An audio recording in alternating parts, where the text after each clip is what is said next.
It's becoming kind of a theme today where we're thinking about kids and the family, and now we're going to focus a little bit on having that healthy family. Erica Klustra joins us. She is one of our favorite mommy bloggers with bassgiraffe's Thoughts, and I keep saying mommy blogger, Erica, but you know, your blog has morphed into something much more than that, and now you like to focus more on health, right, on being that healthy family. Yeah, 2.5 years ago, I decided to change my life. I was 265 pounds and lost 70 pounds in a year. And wow. It was important to me, not just for myself, but for my kids. I wanted to be a good example for them so that they can grow up and not do what I did, not get morbidly obese. And it's been a learning curve for you along the way too. There's been lots that you've learned, and now you want to sort of share that knowledge with everybody else. And one of the ways you're going to be doing it is coming up this Saturday. Right. There's a food revolution happening, That's Erica. Right. Yeah, I'm going to have a booth there, and people are welcome to come up to me and ask me how I do it, because a lot of excuses are, I don't have time, I have too many kids, my kids are picky eaters, and I have advice for a lot of that because it's worked for us. Yeah, and this is happening at the Food Revolution Day that's going on at the Kitchener Market. And they've got so many different things coming on, and then the vendors are there and you can ask. But what I like about what you're doing, Erica, so often we hear from people that you can do it and here's my book and this is how you do it and that. And we look at them and think, okay, but you don't live the lifestyle that I live. You're not doing the things that I'm doing. I can't be like you. You are. You're the busy mom. You've got 2 kids and 1 on the way, and you know, you're trying to do all the good things for your kids and trying to navigate the same sort of pathway. And I think it's that relatability that people really like to hear about. And I'm hoping that'll help people, because I know I struggled for a long time. My kids are very picky eaters, and I didn't want to eat stuff, and I learned ways to make it so they could eat healthy and enjoy what they're doing, and exercise too. It's very important in the whole healthy realm. So when it comes to food then, and you've got that picky eater at home that you put something in front and the first thing they do is push the plate away, what were some of the things that you learned along the way? What were some of the ways that you were able to work with your daughters to eat better?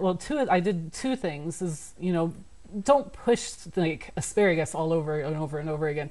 Find the foods that they will like, but also don't give them a choice. If they don't have a choice, they have to eat what you give them. They're not going to let themselves starve to death. A lot of parents are like, oh, my kids don't like it, and they just won't eat. I'm like, well, fine. You know, like my daughters, and it sounds mean, but one meal would end up being another meal because they didn't finish it. And eventually now they just eat their meals. It just was one of those, you have to be firm. And it's hard as a parent because you break your heart. Well, and that's just it. And I think there's a difference, and you start to learn that as a parent too, between a child who genuinely doesn't like a food. Right. And I always told my kids, you know, you're allowed to have foods that you don't like. That's fine. We all do. But there's a difference between that and a child that is just going to look at a new food and say, I'm not trying that. And you don't know whether you like it or not because you haven't eaten it. Yeah, like my youngest daughter, her favorite food now is broccoli. She tells everyone her favorite food's broccoli, but when she first saw it, I don't like that, Mommy. And I'm like, that's too bad. You gotta at least eat some of it. And then she would eat it, and all of a sudden, now that's all she asks for is broccoli. So, and that was kind of a rule in our house too. You have to at least try it. You can't tell me you don't like it if you haven't tried it. And if you've tried it and you decide you don't like it, yes, okay, yeah, then that's fine. And I make them do it a couple times, because even as adults, we're like, oh, I don't like that type of food. But then you learn that it actually does taste good. You find ways that you make it and how you like it. And that's true, because I think of a lot of foods that I eat now that I didn't eat, you know, when I was a teenager or when I was younger, but I love them now. Right, yeah. Yeah, so you sort of learn along the way.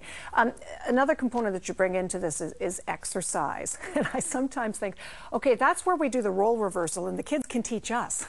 This is where they can become the teacher and get us out there being a little healthier. Was that what it was like in your case, or were you really the one that had to be, again, the mentor for your daughters? I ended up being the mentor for them, because the technology nowadays draws your kids into wanting to watch TV and going on the iPods and playing on things. And eventually, like my oldest, like I run, and now she wants to go running with me. Now I can't run because I'm pregnant and having some issues with that. So, but my daughter loves running, and it wasn't until she saw Mommy loving it and feeling happy that she was like, I want to be that too. So. Well, and there's a key component in it, mommy doing it and being happy, like feeling good. So you make that correlation without you saying, exercise is good for you, exercise makes you feel good. They see what it does for you, and they see, you know, the change that's in you when you're doing it. Right. So do you schedule times then in your house for exercise? Do you just kind of let it happen? We just see how the day goes. Like, and it used to be one of those we knew right when we were going to go, like after dinner, we're going to go for a walk or do this or do that. But now it's just like, oh, how are we feeling today? Let's go, you know, or how's it outside? Let's do something inside. And it's funny when I talked about, you know, the exercise seems to be the one thing that the kids really are.